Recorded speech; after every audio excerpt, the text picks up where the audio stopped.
स्वामी विवेकानंदांनी तरुणासाठी केलेला संदेश. माझ्या तरुण मित्रांनो, सामर्थ्य संपन्न व्हा, हा माझा तुम्हाला उपदेश आहे.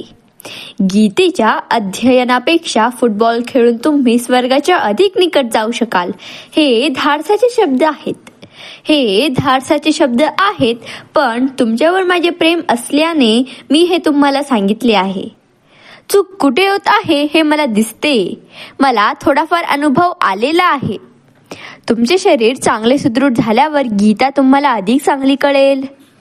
तुमच्या शरीरातील रक्त थोडे शक्तिशाली झाले म्हणजे भगवान श्रीकृष्णाची अलौकिक प्रतिभा व पार सामर्थ्य यांचे तुम्हाला अधिक चांगले आकलन होईल.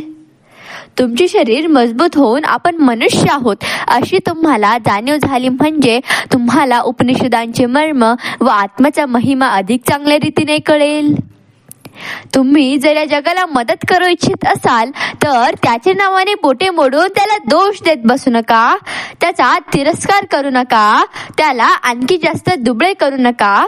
कारण पाप म्हणा की दुःख म्हणा, सारे दुबळेपणामुळेच तर आहे. आपण दुबळे आहोत, पापी आहोत असेच लहानपणापासून आपल्या कानी कपाळी ओरडण्यात येत असते. या असल्या शिकवणुकीने जग दिवसेंदिवस जास्त दुबळे बनत आहे. लोकांना शिकवा की ते सारेच अमृताचे महिमाशाली पुत्र आहेत. इतकेच काय, पण ज्यामध्ये ते आत्म्याचा प्रकाश अतिमंद आहे, जे दुबळे आहेत, पापी आहेत, त्यांनाही या महान मंगल कल्याण मंत्राची दीक्षा द्या. अगदी लहानपणापासूनच करुणात्मक, बलदायक, विधायक, रचनात्मक असे उपयुक्त विचार त्यांच्या मेंदूत शिरू द्या. असल्याच विचारांचा प्रभाव स्वतःवर पडू द्या. दुबळेपणा आणतील, पंगू बनवतील, पण अशा विचारांना थारा सुद्धा देऊ नका. हे जग चालवणारी महाशक्ती तुमच्या ठायी आहे.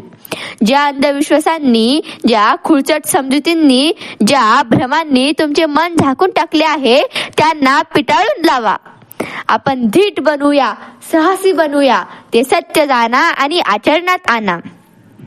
आपले लक्ष खूप दूर असेल, पण ही मायानिद्रा दूर सारून उठा, जागे व्हा आणि लक्ष्यापर्यंत पोहोचेपर्यंत मध्ये कुठेच थांबू नका. धन्यवाद.